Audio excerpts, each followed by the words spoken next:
This is Diana Sullivan in Austin, Texas. I have a new book of 11 round dishcloth patterns. They are all made with a graft. They are not cast on and then sewed together. They have an invisible seam. There really is one here somewhere, and it's hard to find the invisible seam.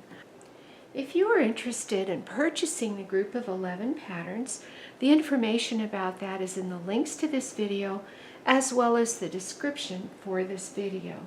Please keep in mind that there are 3 videos that are free on YouTube to help you succeed in making these round dishcloths. One of them just goes over the everyday techniques in them. They have the knit stitch, the purl stitch, increase, decrease, yarn over, and turning in the middle of the row. Most of you already know those techniques. There is a video on the Provisional Cast-Ons, my 2 favorite ones, showing in detail how to do those. You need a Provisional Cast-On so that you can do an invisible graft. And then, of course, there is a video on how to do the invisible graft. I think these 3 videos give you techniques that are really useful for these, but they're also ways for you to tune up your general hand knitting skills. I am joining a round knitted dishcloth. The dishcloth was begun here with a provisional cast on, and then it was knitted around to here, and it's sitting on a bamboo knitting needle. What I'm going to do is sew these individual stitches here, which show by the provisional cast on. That's a temporary cast on, and it's going to be taken off, so the purple is going to go away. But these white stitches in between the purple ones are the ones I sew up, and I sew them to these open stitches on the knitting needle. Now I need at least 18 inches to a couple of feet of yarn for sewing, so I've cut the yarn, and I'm at the outside of the dishcloth right now. Now if you want to do a plain garter stitch graft, I have another video about that. But this is a garter stitch graft, since the dishcloths are mainly garter stitch, that I am using on the dishcloth, even though it has a little bit of patterning in it. So I start by threading my blunt needle.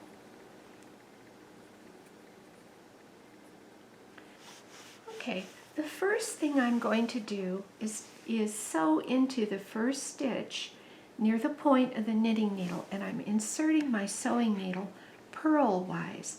That is, it's coming in from the point toward the base of the knitting needle like that, and then I draw up the yarn. Now you never draw the yarn up truly tight, but I will tighten this stitch on the knitting needle a little and tighten this some. Now I'm going to go across to the edge that I am sewing to, and I'm going to go in this first stitch and come out the second stitch. I'm going to do an upside down U shape with my stitch. First I'm going to sew into this stitch going in that direction, so go up through that one. I want to make sure I don't have any purple on my needle, that it's not split. And I pull that on up, and not tight, but about the same tension as a line of knitted fabric. And then I'm going to go in the next stitch and come down. That forms the other half of that upside down U. Now you can clearly see the upside down U, and I'll tighten that up a little. Now I have to sew through that first stitch on the knitting needle again, and it's not the easiest thing to see, but I'm lifting up the knitting needle so you can see it going across the top, the yarn going across the knitting needle. Every stitch gets sewn into it twice, 2 strands in every stitch. So I had 1 strand in this stitch with that first stitch I took, and now I'm getting another strand in that stitch by going straight down, top to bottom, and I'm going to pull out toward the left.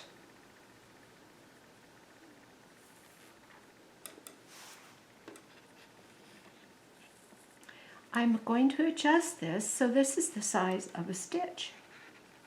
A little more, and that's pretty good. And then that first stitch has 2 strands on it, and it can come out of the needle. We're finished with that one. Now I take my little green needle and I'm going to insert it in the second stitch purlwise, like that. And then draw that up. It's time to do another U using the stitches on the opposite side of the gap. And every one of these stitches gets used twice. It gets sewn into it twice. So I go into this one again. That'll be the second time that I've sewn into that stitch. And I'll draw that up. I'm making another one of those upside down U's. So that was one stitch. This one here, this is the second. This is the new stitch. That one was the stitch I had used once before. Try not to split the purple yarn. Okay, so I draw this. You can see that's forming that upside down U. And now I'm going to go back in this stitch on the needle, and I'm tilting it up so that you can see where I'm going to go. I'm going to poke my needle from top to bottom into that second stitch. Again, it already has 1 thread in it, but it always gets 2 stitches in it. And then I'm going to tip it toward me and pull the yarn this way and adjust that U. And that U looks pretty good to me. That stitch now has 2 strands in it. So I'm going to pull it off the needle, and my next stitch will be this one. And just as before, I go in the stitch purlwise, but I'm going to leave it on the needle for now. And then I'm going to make the U across the gap. Each stitch across the gap near the purple yarn gets 2 stitches in it. So this stitch is the old one. It gets a stitch in it. Pull that up. And then this is the second half of that upside down U. I'm going down through this stitch and drawing that up.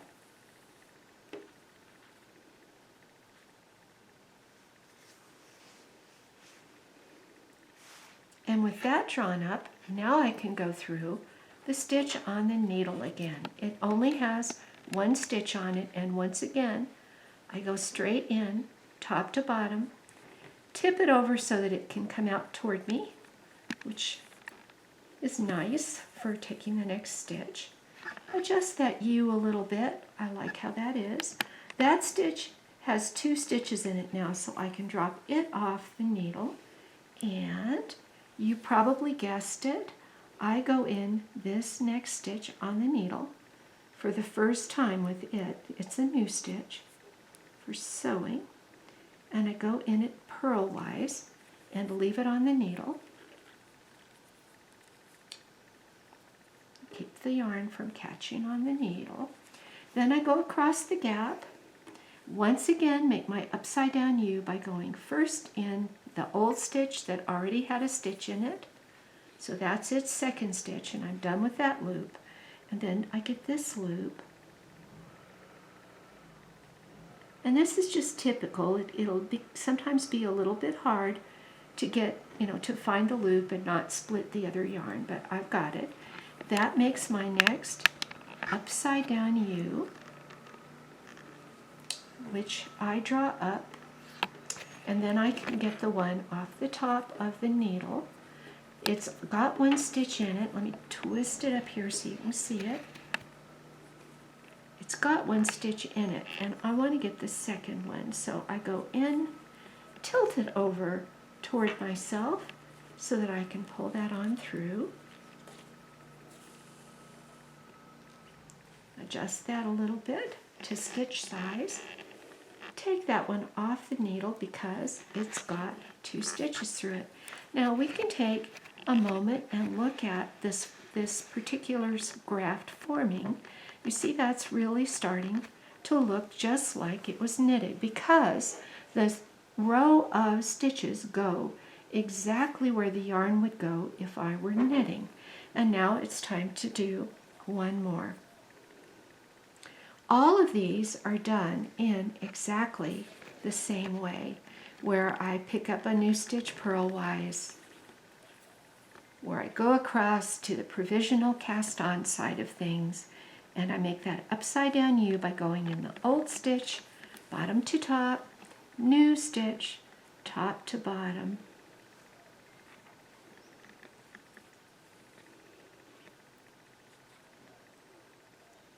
Draw it up a bit to get it adjusted, and then pick my needle up and trying to display it to the camera so you can see it.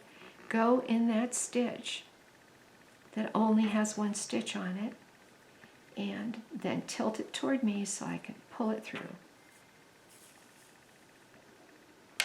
The next, that one can come off, and the next one will be done by coming in through it purlwise.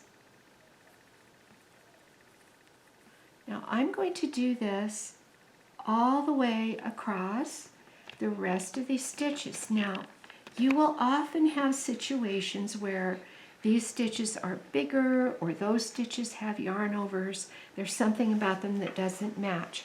But you treat each stitch on this needle the same way, and each loop on this provisional cast-on the same way, with the 2 stitches into it, and it will look terrific. So I'm going to get the rest of this sewed off camera and be back in a moment to show you how to finish the center of the dishcloth. When the graft is finished, this is how it looks. And if I flip it over, it will look different. On this side, there is more of the provisional cast-on. Now I want to zoom in close on that provisional cast-on and show you how to get it off. The provisional cast-on in this case is a chain cast-on, and you can see that it has V's, and the V's are like this. Now the points of the V's are on this end, pointing this way, and the wider part of the V, this part, is over on this end. The pointed side of the stitch won't unravel, but the other side of the stitch will. And you'll have to use your scissors usually to help get this out, because it's typical to kind of split the yarn in a few places, but you can pick this out. And after you pick it out a little bit, you'll typically get the V's freed. So I'm getting that bit of yarn out of there. And then it will unravel. And it'll unravel until I've split the yarn somewhere. And I can't believe it hasn't gotten stuck yet. Look at that. So that unravels, and it's stuck at the beginning. So where it's stuck, I'm just very careful not to snip anything but the purple. The purple is going to be trashed, so I can cut it. But I don't want to cut the white dishcloth. So I just get my bits of purple out of there. Out of there. I'm going to turn this over again because I still need to close that center. Now I've found on these dishcloths that there's always one side that I like just slightly better, and I'm not always sure what I think. So let me look at this one. This side I like real well. I like these dents in between the flower petals. This side I think is a little less defined, so we'll call this side the public side. Now, the people that get these and use them won't know the difference. This is mostly just to make me happy. But on the public side, I'm going to sew around the center, and then I'm going to put the needle through to the other side, and I'm going to hide the yarn from the other side. So To sew around the center, I thread a blunt-eyed needle, and let me get in close, close, close. If you look closely at the center, there are bumps. These are actually the sides of rows, and I'm inserting my needle in a bump. It's just the closest bump I can see to the center, and then I go and I find the next bump that I think is closest to the center, and then the next bump I think is closest to the center. And I draw those up. So I'll go in the next bump and I put my hand under it to make it easier. And then the next bump right here, just the bumps that are closest to the center. And I have not gathered it up yet at all.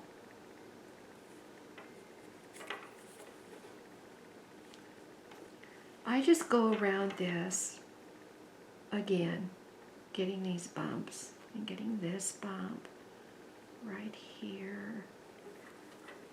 And now I'm just going around it again and getting all these bumps so that I can gather them in to the center. And after I do that, I will push my needle through to the other side and also pull this string through to the other side so that I can hide the ends of the yarn.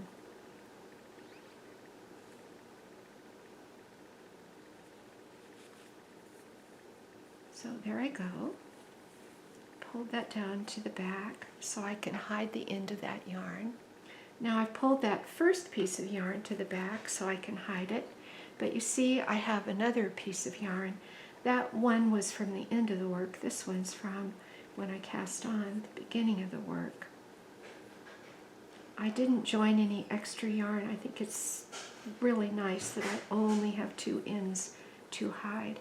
And this one gets poked through the middle to get hidden on the back as well. So now I have a nicely drawn up center, and I flip it over. And I tend to hide these by running them through the center on this side. So let me just kind of push that out of the way. And I'll do the same thing with this one. Go under a few strands to hide it. And I would rather have it show a tiny bit than come apart. So I'm going to go ahead and hide it in some of these stitches too, working my way down one of the ridges. So I'll hide it in those two, and I'll hide it here in these two. And now I've hidden a couple inches of that one, so I'm done cutting it close but not cutting the dishcloth. Same little job with the other one, and I like to run them under these center strands. So gone under 3 there, and I've turned it, and I'm going to go under a few more.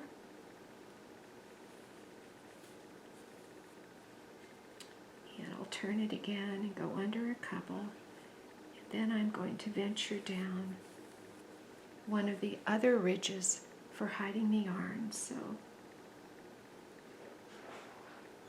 I try not to poke it all the way through to the other side. I really want it to, as much as possible, vanish.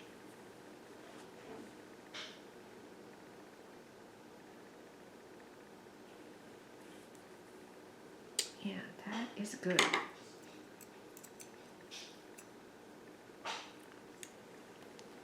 I'm happy with how this turned out. I can turn it, and I really don't easily see the graft at all. The graft is very invisible. And that was the side I decided was more the wrong side. And then this was the side I liked a little better because there's a little more texture to the design. And again, if I just spin it a bit, I have no idea where the seam is. So I hope you'll try this. It's not terribly difficult, and it's a very, very effective finish for your dishcloth. Being able to graft is a wonderful skill, especially if your items are going to be perused closely, for instance, if you're putting them in a fair. So, hope you try it. Hope you enjoy it. Happy knitting.